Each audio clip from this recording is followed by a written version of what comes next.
How is everybody? I wanted to do a final tool review on the Boss Hammer Blue Collar. One of the things that I wanted to point out with the final review of this hammer is how incredible of a value you're getting with this hammer. I think really with the overall price of $89 before shipping and handling and tax, I think it's a great deal. I really do. This hammer can do so many different things. Between being able to use it as a square if you're in a bind and you don't have one.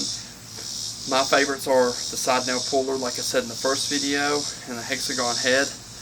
Just this past week I used it to nail in joist hanger nails, and I was in a tight spot and I was able to use just the corner edge of that hexagon head to beat them in, and I was able to actually get them driven all the way in versus having to leave them a little proud sometimes. If you've got a regular hammer that's got just a circle head, sometimes you can't get it beat all the way in. If you're in a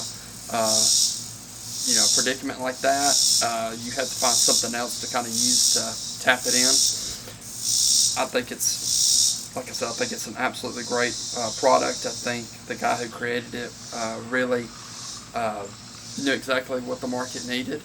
It needs something affordable, yet American made, and that had some pretty neat features, and that's something that just didn't break the bank. Most of the hammers now, like the Martinez, they're expensive, and I'm not saying they're not worth it.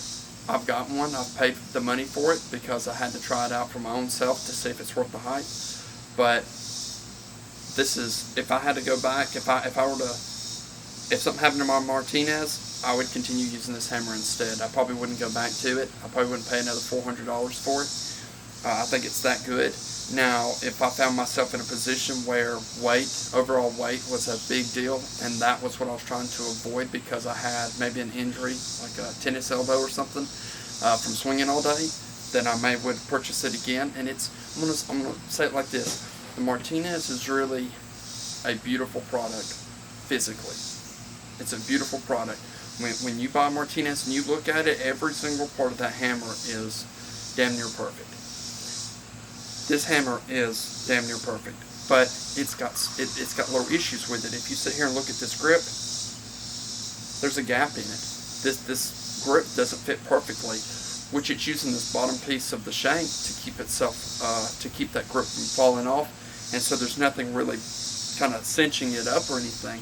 How they assemble all this, I have no clue, but I'm assuming that in some way, shape, form, this grip has to come over or be put over this hammer, and so it's not perfect. It has little bits and pieces that could be made better, but it's $89, so they're not going to put that kind of effort into it, because then by the time it's been produced, it's going to be a $400 hammer. So that's what I'll say about it. I think the Martinez, like I said, before it got used and abused, was a gorgeous hammer. It really was. Everything about it was absolutely perfect. Every single line was perfect. The grip was perfect. The way that it matched the handle was perfect. The head was perfect. The way they had taken the time to evenly round off the face of the hammer so that it wasn't uneven, where it goes thick, thin on the bevel portion here. They do it on almost every hammer.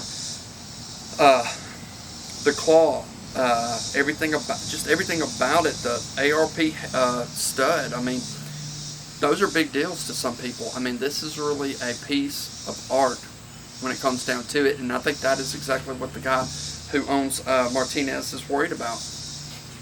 And so is the guy at Boss Hammer. He's got titanium hammers that I'm sure look a lot better, but that's not what this video is about. This video is about having something that's affordable and having something that can do the job, has some neat features about it, and won't break the bank.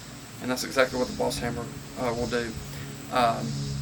And so I would absolutely purchase this again if I lost it. I really do love it, and I think it's great. Now, one thing I do want to bring out as far as the comparison, another comparison is the Estwing 22 ounce milled face. This is something that I think if you were a young carpenter, or just maybe, I don't know, maybe you do concrete, insert any job that potentially uses a hammer, this is probably what you're going to go and buy from your local Lowe's. That compared to this, if I had to buy one of them, again, I would go back with the Boss hammer. Here is where something like an Estwing beats the Boss hammer, and I think the Martinez beats it too, is the striking power. This does not have the striking power that I think any of these two hammers have. Is it enough for your nails? Absolutely. But if you're putting a stud in there and it's fitting snug and you've got to beat the stud over, this hammer and the Martinez hit harder every single time. And so that's what I would say. If you're working a lot with beams, LVLs, you're doing overhead work, you're working with studs where, we also built some temporary stud walls this week where you wanted the stud to be tighter to help hold the weight above it and kind of take some weight off the existing wall. You've got to have a hammer that can beat that stud in a reasonable amount of time. I mean, you don't want to be sitting there swinging 1,000 times trying to get a stud in place when you've got several studs you've got to put in place. So that's where, like I said, this hammer, the Estwing 22 ounce, and the Martinez beat the Boss. So you decide what you want to do. If if you go to a store, I'll say like Home Depot now, they don't sell anything that I would buy. There's nothing with the name Husky on it that I would buy. I wouldn't spend the money on DeWalt hammers.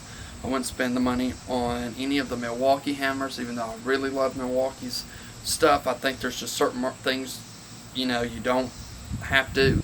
If Milwaukee started making American-made hammers, they would, and it was a really quality product, they might have something there. But and technically, I think Milwaukee owns Stiletto. So, or somebody owns them. I think it is Milwaukee, but I don't know. But I think it's worth the money, absolutely. And so that's pretty much the end of the video. If you'll like, subscribe the video, subscribe to the channel, I would greatly appreciate it. And so thank y'all for watching this, finalizing the overall thoughts and of the product. So thank y'all.